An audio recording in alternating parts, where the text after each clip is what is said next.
ఓం మహాగణాధిపతయే నమః. ఓం గురుభ్యో నమః. ఓం శ్రీమాత్రే నమః.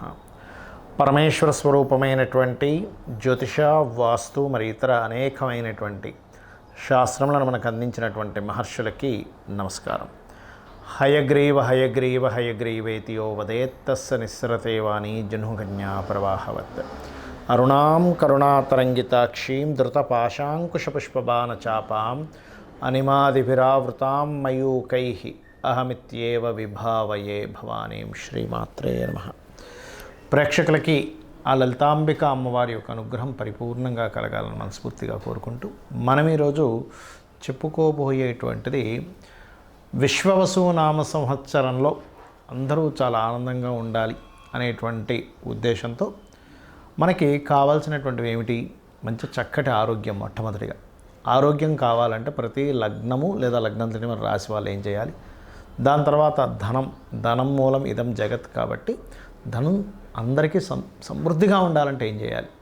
అదేవిధంగా ఒక చక్కటి గృహం కానివ్వండి, ఉద్యోగం కానివ్వండి, వ్యాపార సంబంధించినటువంటి విషయాలు కానివ్వండి, వివాహం కోసం చేసే ప్రయత్నాలు సక్సెస్ అవ్వడానికి కానివ్వండి, ఈ అంశాలు ఈ విశ్వవసునామ సంవత్సరంలో ఏ దేవీ దేవతల్ని ఆరాధిస్తే బాగుంటుంది, మరియు అదేవిధంగా ఎక్కడ ఇటువంటి విషయాల్లో రాంగ్ స్టెప్ పడకుండా ఏం చేయాలి అనేటువంటి అంశాలని చెప్తుంది నేనైనప్పటికీ కూడా చెప్పిస్తుంది సాక్షాత్ లలిత అమ్మవారిగా భావిస్తూ ఒక్కొక్క లగ్నం గురించి మరియు ఒక్కొక్క రాశి గురించి మనం తెలుసుకుందాం. కర్కాటక లగ్నము, కర్కాటక రాశి. కర్కాటకం వారికి ఏంటంటే ఎమోషన్స్ ఎక్కువగా ఉంటాయి, మదర్లీ నేచర్ ఎక్కువగా ఉంటుంది, అలాగే కొంచెం ఎమోషన్గా స్పందించడము, మనం ఏదైనా చెప్పేటప్పుడు వాళ్ళు స్పందన తెలపే విషయాల్లో చాలా బాగుంటుంది వాళ్ళకి. అయితే ఏ సమయంలో ఎక్కడ ఏ ఆపద వచ్చినా వెంటనే వాళ్ళు సెక్యూర్ మోడ్లోకి వెళ్ళిపోతారు కూడా సర్వసాధారణంగా. అయితే మీకు ఈ విశ్వవసునామ సంవత్సరంలో రుణ రోగ శత్రు బాధలు తగ్గాలి అంటే మీరు ఎక్కువగా చేయవలసింది శుక్రగ్రహం దగ్గర దీపారాధన చేయండి. శుక్రగ్రహం దగ్గర దీపారాధన చేసినట్లయితే ఖచ్చితంగా రుణరోగ శత్రువుల నుంచి బయటపడతారు. దాంతోపాటు ఓం స్కందాయ నమః, మీకు లైఫ్ లాంగ్ రెమెడీ ఇది, గుర్తుపెట్టుకోండి, స్కందాయ నమః. అలాగే మరి ధనప్రాప్తి కలగాలి, సూర్యభగవాను చూస్తూ లలితా సహస్రనామాలు లేదా సూర్యభగవాను చూస్తూ ఓం సంపత్కరీ సమారూఢ సింధుర వ్రజసేవితాయే నమః. అదేవిధంగా ఓం ధర్మాధ్యక్ష ధనాధ్యక్ష ధనధాన్య వివర్ధనీయ నమః. ఖచ్చితంగా మీకు ఫైనాన్షియల్ గ్రోత్ పెరుగుతుంది. కాకపోతే సూర్యగ్రహం దగ్గర దీపారాధన చేస్తూ సూర్య ఆరాధన మీకు ఇంకా మరింత అద్భుతమైన ఫలితాలు ఇస్తుంది ఫైనాన్షియల్ గ్రోత్కి. అదేవిధంగా మీరు మరి వివాహం సంబంధించిన విషయంలో, ఎందుకంటే మీకు సహజంగానే మీ సప్తమాధిపతి అష్టమంలో ఉన్నాడు ఇంతకాలం.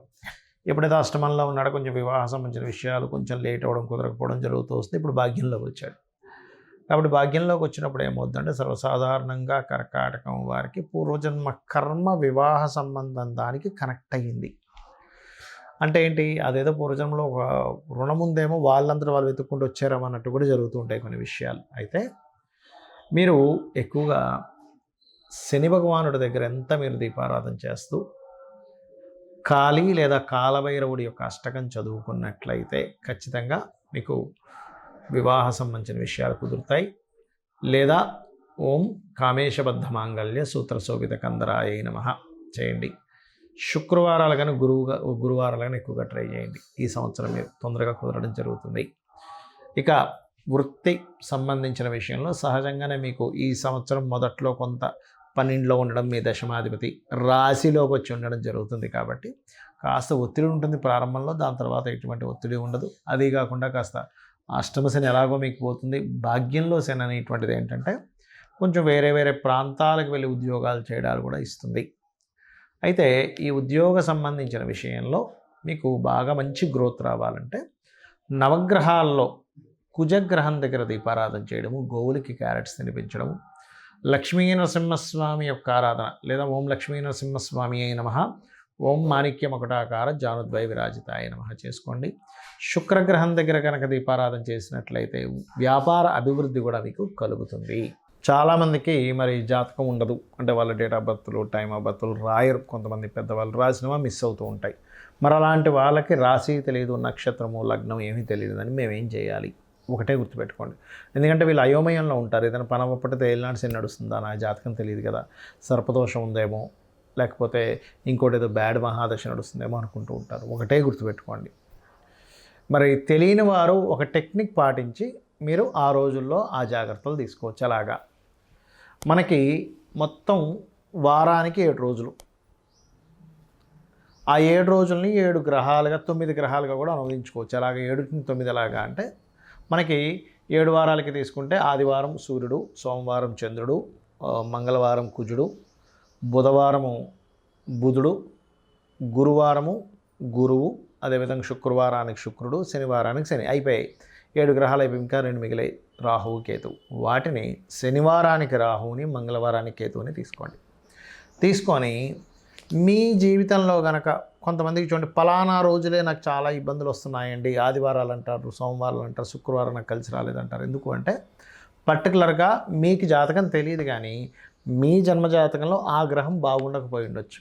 అందుకని మీరు ఏం చేస్తారు, మీకు ఏ రోజులైతే ఇబ్బందులు వస్తున్నాయో ఆ రోజులు ప్రత్యేకంగా ముఖ్యమైనటువంటి అన్ని పనులు అనట్లేదు, నిత్యం చేసే జాబులు బిజినెస్ల గురించి మాట్లాడట్లేదు, ముఖ్యమైన ఇన్సిడెంట్ అంటే ఒక అగ్రిమెంట్ రాసుకుంటాం, లేకపోతే ఒక చూడండి కొన్నిసార్లు మనం ఎవరికైనా సరే ఏదైనా అప్పు ఇవ్వడం కానీ, అప్పు తీసుకోవడం కానీ, ఒక ఇల్లు కన్స్ట్రక్షన్ కానీ, పెళ్ళి కానీ, ఒక వ్యాపారం ప్రారంభించడం కానీ, ఒక ఉద్యోగంలో జాయిన్ అవ్వడం కానీ, మీరు చిన్నప్పటి నుంచి ఒక ఆలోచన ఉంటుంది, నాకు ఎందుకో సోమవారాలు పనికి రావట్లేదండి, లేకపోతే నాకు ఎందుకో శనివారం కలిసి రాలేదండి, నాకు ఎందుకో శుక్రవారం కలిసి రాలేదండి అంటూ ఉంటారు. ఎప్పుడు నాకు ఇలా నష్టం ఆ రోజే అయిందండి అని. అలాంటివి అవాయిడ్ చేయండి. చాలా సింపుల్. ఎందుకంటే మీకు ఆ ప్లానెట్ ఆ రిజల్ట్స్ ఇస్తున్నప్పుడు ఆ రోజుల్లో ప్రారంభించడం మీకు మంచిది కాదు. ఇది బాగా అర్థం చేసుకోండి. ఇక రెండవది ఏమిటంటే ఇక్కడ వీటితో పాటు మీరు చేయవలసినటువంటిది, మీ జాతకం తెలిసినా తెలియకపోయినా మీకు పుణ్యము పెరిగి ధనప్రాప్తి కలగాలి అంటే లలితా సహస్రనామాల్లో ఓం సంపత్కరీ సమారూఢ సింధుర వ్రజసేవితాయే నమః లేదా ఓం ధర్మాధ్యక్ష ధనాధ్యక్ష ధన ధాన్య వివర్ధనియే నమః చేయండి. అద్భుతంగా రిజల్ట్స్ వస్తాయి. అలాగే మరి ఏమండి నాకు చాలా అప్పులు ఉన్నాయండి, నా జాతకం తెలియదు, ఏ గ్రహానికి చేసుకోవాలో తెలియట్లేదు అంటే సింపుల్గా ఏమీ లేదు. బుధవారాలు బుధగ్రహానికి, కేతుగ్రహానికి, కుజగ్రహానికి దీపం పెట్టి చక్కగా మీరు రోజుకొక్క అరగంట సేపు కనీసం ఓం అపర్ణాయే నమః అని చేస్తూ ఉండండి. చేస్తూ ఉంటే మీ యొక్క లైఫ్లో నేనేమి చేస్తే ఈ అప్పు తీరుతుంది, నేను ఎట్లా ప్రోగ్రెస్ అయితే నాకు ధనాదాయం పెరిగి ఈ అప్పుని నేను తీర్చగలుగుతాను అనేటువంటి ఒక ప్లానింగ్ అనేటువంటిది మొట్టమొదటిగా అమ్మవారు మీకు ఇవ్వడం జరుగుతుంది. ఇక అదేవిధంగా మరి జాతకం లేదు కానీ వివాహ సంబంధాలు ఏమో కుదరట్లేదని బాధపడుతూ ఉంటారు. జాతకం ఉన్నా లేకపోయినా ఒకటే గుర్తుపెట్టుకోండి, వివాహం కుదరట్లేదంటే మీకు 3 పాయింట్లు. మీకు లేట్ మ్యారేజ్ యోగం ఉంటుంది, లేదా సమయం ఇంకా రాలేదు. ఇప్పుడు ఉదయం 6:30కి సూర్యోదయం, నేను రాత్రి 10 గంటల నుంచి 10 గంటలకు ఒకసారి, 12 గంటలకు ఒకసారి, 2 గంటలకు ఒకసారి, 3 గంటలకు ఒకసారి ప్రతిసారి తలుపులు తెరిచేసి ఈస్ట్ వైపు సూర్యుడు రాలేదని బాధపడడం వల్ల అర్థం లేదు. ఎలా అయితే ఉదయం 6:30కి సూర్యోదయం అవుతుందో ఆ వ్యక్తికి వివాహ గడియలు వచ్చినప్పుడు ఆటోమేటిక్గా సంబంధాలు వస్తూ ఉంటాయి. అందులో మీరు మీకు తగినటువంటి జీవిత భాగస్వామిని ఎంచుకుంటూ ఆ గడియలు ఒక్కోసారి కొంతమందికి బలంగా లేకపోవడం వల్ల ఎన్ని సంవత్సరాలు వెయిట్ చేస్తున్నా ఒక సంబంధం కూడా సెట్ అవుతుంది. అలాంటప్పుడు ఓం కామేశబద్ధ మాంగళ్య సూత్రశోభిత కందరాయై నమః అనే నామం చేసుకుంటే ఖచ్చితంగా అమ్మవారి మీద పూర్తిగా భారం వేస్తూ మీ నమ్మకాలు అంటే మీరు అమ్మవారిని నమ్ముకుంటూ మీ ప్రయత్నాలు మీరు చేసుకుంటూ వెళ్ళిపోండి. ఆటోమేటిక్గా అమ్మవారి మీకు సరైనటువంటి వరుణ్ణి చూపిస్తుంది. ఎందుకంటే మనకి దేవీ భాగవతంలో కూడా అనేక ఘట్టాల్లో అమ్మవారు స్వప్నంలోకి వచ్చి చెప్తుంది కాళిదాస్ గురించి, అతను నా భక్తుడు, నా అంశ నుంచే వస్తాడు అని. అదేవిధంగా చాలా దేవీ భాగవతంలో ఉండేటువంటి చాలా వృత్తాంతాల్లో పలానా వ్యక్తులకి కల్లోకి వచ్చి చెప్పడం, ఇది చేయమని చెప్పడం అనేటువంటిది ఉంది. అంటే ఏమిటి, అమ్మవారిని ఎవరైతే నమ్ముకుంటారో, భక్తి శ్రద్ధలతో ఎవరైతే చేస్తారో వాళ్ళని చెయ్యి పట్టుకొని నడిపిస్తుంది. అయితే మీకు అనిపించవచ్చు ఏమంటే అమ్మవారి భక్తి శ్రద్ధలు ఉన్నాయి కానీ ఎక్కడో మాకేదో కష్టం వస్తుందండి అంటే, ఇంకా పెద్ద కష్టం రావాల్సినటువంటిది చిన్న కష్టంతో అమ్మవారు తీస్తుంది. అది మనకి తెలియక చిన్న కష్టాలు కూడా అయ్యో కష్టాలు వచ్చేస్తున్నాయి, నేను రోజు పూజ చేస్తున్నాను, రోజు సంధ్యావందనం చేస్తున్నాను అనుకుంటారు. అంతకంటే ఒక 100,000 రెట్లు పెద్ద కష్టం రావాల్సింది తీసేస్తుంది. లేదా కొన్నిసార్లు అమ్మవారు ఏం చేస్తుందంటే ఇంకా ఈ జీవుడికి ఈ జన్మచక్రంలో తిరగడం అనవసరం అని చెప్పని ఏదైతే ఉందో ఈ జన్మలోనే ఇప్పుడుండే పీరియడ్లోనే అన్నీ కంప్లీట్ అయిపోయేలా చేయించేస్తుంది కూడా. అది మనకు తెలియక అజ్ఞానంలో అయ్యో నాకు ఇంకా కష్టం ఉందేంటి, నేను ఇంకా ఇబ్బంది పడుతున్నానేంటి, అసలు భగవంతుడు ఉన్నాడా లేడా, ఇలాంటివన్నీ మనం పెట్టేసుకుంటూ ఉంటాం. కాబట్టి అది చేయకండి. నిత్యము మీకు ఒకవేళ ఏలినాడు శని, అర్ధాష్టమి శని, అష్టమి శని నడుస్తున్న కొన్ని పద్ధతులు పాటించండి, ఎటువంటి ప్రభావం ఉండదు. ఏమిటది అంటే నిత్య దీపారాధన, ఉదయం సాయంత్రం దీపం వెలిగించి చక్కగా ఒక 10 నిమిషాలు అమ్మవారి ముందు కూర్చోండి చాలు. అమ్మవారిని స్మరణ చేయండి, శ్రీమాత్రే నమః, సరిపోతుంది. రెండవది, మీకు దగ్గరలో ఏదైనా ఆలయం ఉన్నట్లయితే వీలున్నప్పుడల్లా రోజు వెళ్ళడానికే ట్రై చేయండి. ఎప్పుడో ఒకసారి ఏదో పని పడింది ఊరు వెళ్ళాం, that is different case. But రోజు వెళ్ళడానికి ట్రై చేయండి. మీ ఆరాలో ఏదైతే ఉందో నవగ్రహాలు పనిచేసే స్థితి ఆరా మీద పనిచేస్తుంటుంది ఎక్కువగా. ఫస్ట్ ఆరా క్లియర్గా ఉంటుంది. మూడోది, దేశీవాలి గోవుల సంరక్షణకి పాటుపడండి. గోవులకి ఏదైనా తినిపిస్తూ ఉండండి. సకల దేవతలు ఉండేటువంటి స్థలం గోవు, అదొకటి చేయండి. అదేవిధంగా మీ పెద్దలని గౌరవించడము, అదేవిధంగా మీ పితృదేవత ఆరాధన, దేవతారాధనతో పాటు పితృదేవత ఆరాధన కూడా చాలా ముఖ్యమైనటువంటి అంశం, గుర్తుపెట్టుకోండి. చేయండి. 100% మీకు ఫలితం పాజిటివ్గా వచ్చి తీరుతుంది. ఈ విశ్వవసు నామ సంవత్సరంలో మీరందరూ మరింత ఆనందంగా ఉండాలని మనస్ఫూర్తిగా కోరుకుంటూ శ్రీమాత్రే నమః.